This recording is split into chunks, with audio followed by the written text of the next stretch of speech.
अपना बना लीजिए, साया आफियत में बसा लीजिए। अगर किसी जगीर पे कब्जा करने के लिए ना किसी का खून बहाओ ना पसीना, वो सिर्फ इस्लाम को इस्लाम के रोब की वजह से मिल जाए, उसे कहते माले फई। उसमें उम्मत का हक नहीं होता, वो सिर्फ रसूल का हक होता। अब अगर इस जगीर पे किसी ने घोड़ा दौड़ाया है, फिर इसमें आज हम तफसीलन गुफ्तगू इस मौजू पे करने वाले हैं। अगर एक ही नशिस्त में ये गुफ्तगू होगी तो 1 घंटे से ऊपर हो जाएगी, लिहाजा हम इसको डिवाइड करेंगे। आज फकत हम इस पे बात करेंगे कि माले फै क्या है और बाग फिदक माले फै है और इसका हुक्म क्या है। शिया और सुन्नी दोनों की तरफ से हम बात करेंगे। दूसरा, हमारी दूसरी एपिसोड, दूसरा हिस्सा गुफ्तगू के इस पे होगा कि माले जो बाग फिदक है वो अम्मा फातिमा को हजूर ने हिबा कर दिया था, इस पे बात करेंगे इस हदीस पे। फिर तीसरी गुफ्तगू हमारी इस पे होगी कि अंबिया की विरासत क्या होती है, हदीस शरीफ में क्या है और नबी विरासत में क्या छोड़ते हैं। इस पे हम बात करेंगे क्या नबियों का विरसा तकसीम होता है जो अम्मा फातिमा मांगने के लिए गई थी। और इसके अलावा हम अगली एपिसोड इस पे डालेंगे कि अम्मा फातिमा को अबू बकर ने नाराज कर दिया था और अम्मा फातिमा ने कहा था कि अबू बकर मैं आपसे कभी बिला बात नहीं करूंगी। इस मुतालिक हम बात करेंगे। इसके अलावा अगली एपिसोड हम जो इसके बाद एपिसोड लाएंगे, सिर्फ 10-15-20 मिनट की हम गुफ्तगू ही होगी हमारी। तो उससे अगली एपिसोड होगी बाग फिदक और मौला अली करमल्लाहु वजहुल करीम का किरदार। क्या मौला अली ने अपने दौर में बाग फिदक दिया था? अहले शिया और सुन्नत की कुतुब दोनों से हम बात करेंगे और उनके दौर में उन्होंने क्यों नहीं दिया, से हम बात करेंगे। और आखिरी एपिसोड हमारी होगी अबू बकर उमर का किरदार बाग फिदक के मामले में। तो इस पर हम तफसीली गुफ्तगू करने वाले हैं।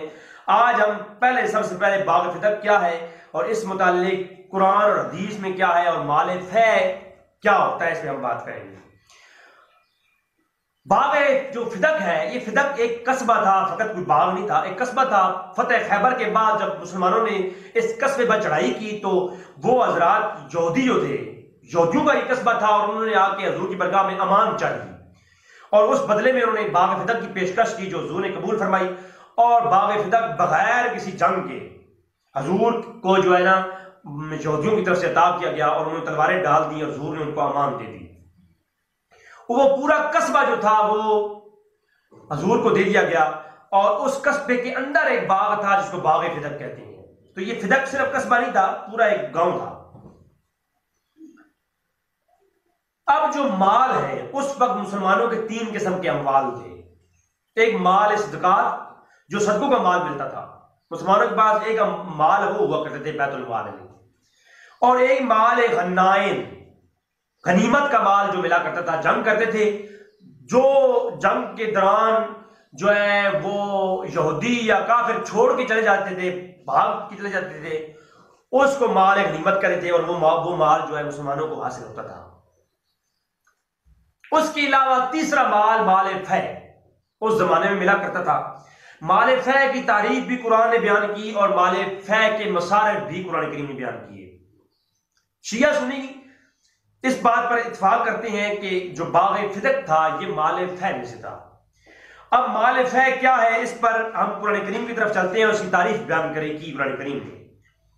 सूरह हशर की आयत नंबर 8 से आयत नंबर 9 तक, बल्कि 8 से आयत हशर की आयत नंबर 6 से लेकर 12 तक ये सारा माल फै के मुतालिक हुक्म है। मैं वो मुख्तसरन बयान करता हूं। सूरत हशर की आयत नंबर 6 में अल्लाह शाह फरमाता है कि माल फै की तारीफ बयान हुई।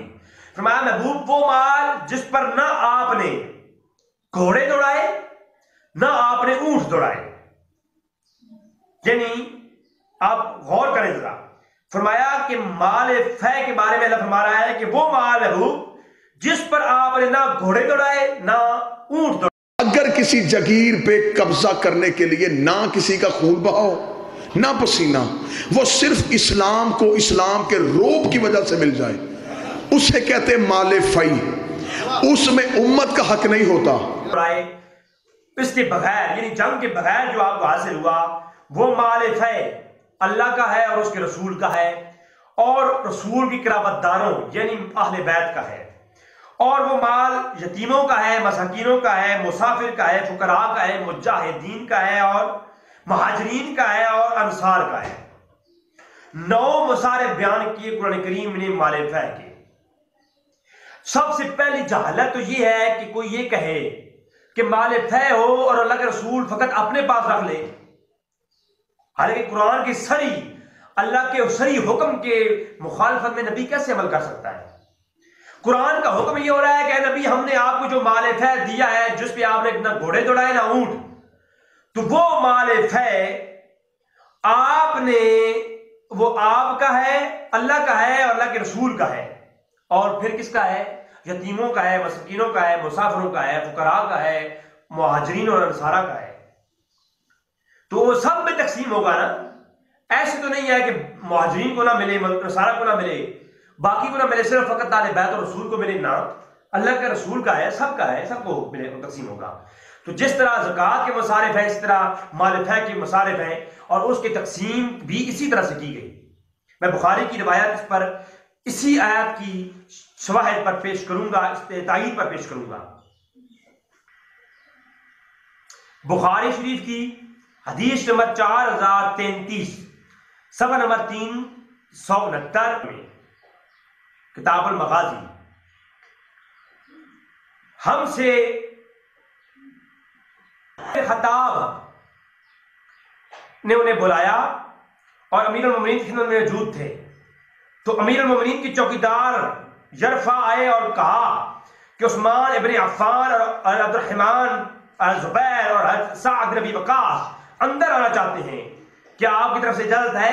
अमीर अल-मोमिनीन ने फरमाया, उमर बिन खत्ताब की बात हो रही है, जो है, उन्होंने फरमाया कि हाँ हाँ उन्हें अंदर आने दिया जाए। फिर थोड़ी देर बाद फिर यरफा आए जो गुलाम थे। उन्होंने, चौकीदार ने कहा, क्या अली और हज़रत अब्बास अंदर आना चाहती हैं? आए। फरमाया दोनों बुजुर्ग हैं, उनको अंदर आने दो। फिर वो अंदर आ गए। फिर हज़रत अली ने फरमाया कि अल्लाह तबारक व तआला की तरफ से हमारा फैसला फरमाइए, मैं और हज़रत अब्बास के दरमियान में झगड़ा हो गया है। हत्ता कि हज़रत अब्बास और हज़रत अली, हज़रत अमीर मोमिनीन उमर बिन खत्ताब के सामने झगड़ा करने लगे आपस में। तो आपस में क्या, फतसब्बा अली वल अब्बास। मैंने पहले भी अर्ज की थी, फतसब्बा का मानी होता है गाली देना। हालांकि हदीस के अंदर जहां फतसब्बा आया है, हम गाली देना नहीं करेंगे बल्कि तनकीद करना करेंगे। वो जो अमीर मुआविया कहते थे ना कि तुम सब करो अली पर, तो लोग कहते हैं सब का मानी है गाली देना। तो मैं कहता हूं इस हदीस के अंदर सब का मानी क्या करोगे? फरमाता फतसब्बा अली वल अब्बास, हज़रत अली ने अब्बास पर सब किया, अब्बास अली, और अब्बास ने अली पर सब किया। तो क्या कहोगे कि अली ने गाली दी है अब्बास को? नाउज़ बिल्लाह मिन ज़ालिक। नहीं यार, ये सब का मानी गाली देना नहीं होता, तनकीद करना भी होता है। तो हम जब बुजुर्ग हस्तियों के लिए जब से सब आएगा, तो हम बुजुर्ग हस्तियों के लिए ये नहीं कहेंगे कि वो गाली देते थे, नाउज़ बिल्लाह। अमीर मुआविया भी गाली नहीं देते थे, बल्कि अमीर मुआविया कहते तनकीद करो, उनकी मुखालफत अख्तियार करो। लिहाजा यहां पर भी हम तनकीद लेंगे। तो हज़रत अमीर मोमिनीन के सामने ही हज़रत अली ने तनकीद की अब्बास पर और अब्बास ने तनकीद की हज़रत अली पर। तो कुछ लोगों ने कहा कि ऐ उमर बिन खत्ताब, आप इन दोनों के दरमियान में फैसला फरमाइए। फिर उमर बिन खत्ताब ने कहा, जल्दी ना कीजिए, मैं आप लोगों से अल्लाह का वास्ता दे के पूछता हूं कि जिसके हुक्म से आसमानों जमीन कायम है, क्या आपको मालूम है कि अल्लाह के रसूल ने फरमाया था कि हम अंबिया की विरासत नहीं होती, ना तकसीम नहीं होती।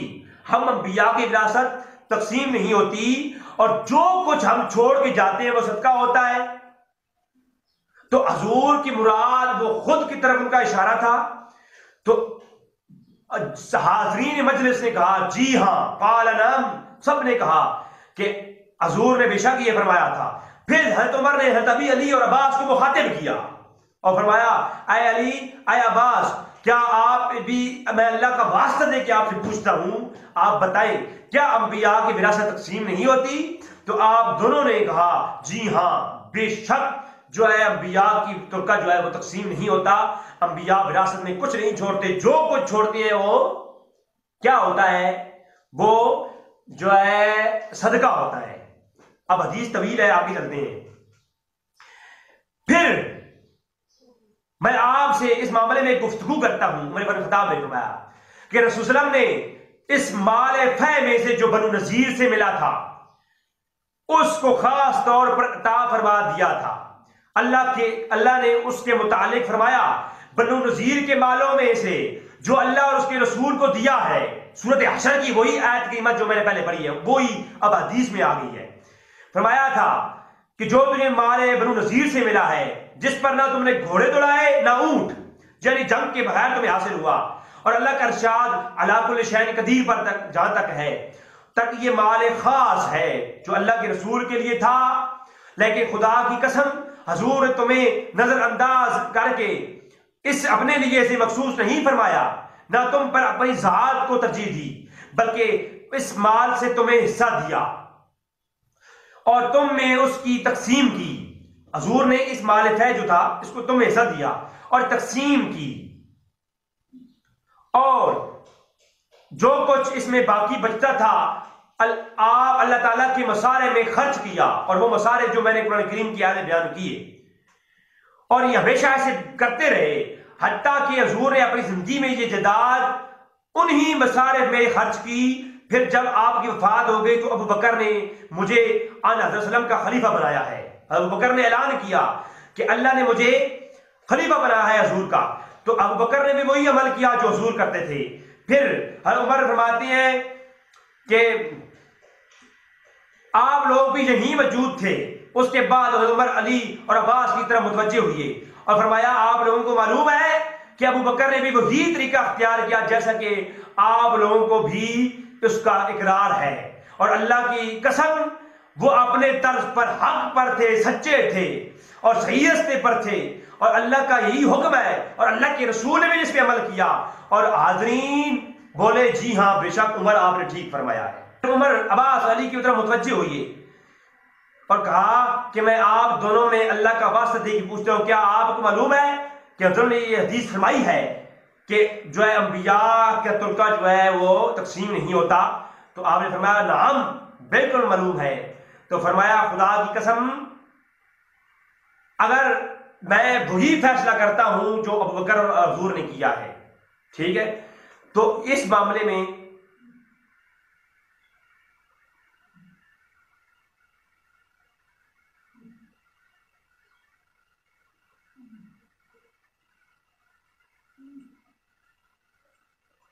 लिहाजा इस मामले में यह मुतफिका अकीदा है रशी का भी और सुन्नियों का भी कि बाग़ फिदक माल फै में से था, और बाग़ फिदक की जो तकसीम थी उस वक्त ये जो मामला जब खड़ा हुआ तो हजूर की हदीस पर माल फै का तकसीम होना कुरान में भी है और हदीस में भी है, सहाबा किराम ने इस पर अमल किया। तो माल फै का मसारिफ 9 मसारिफ हैं, सब में आले बैत को भी हिस्सा दिया गया, हजूर ने हिस्सा लिया, और उसके अलावा जो है फुकरा को, सहाबा को, सबको हिस्सा दिया गया। और अबू बकर सिद्दीक भी ऐसे करते आए, और ताकि जो है सब जो है मुसारिफीन को ये ऐसे ही दिया गया। तो अब नाज़रीन ये माल फै का मजा था। अब चलते हैं अगली बात की तरफ कि अंबिया विरासत में क्या छोड़ती हैं।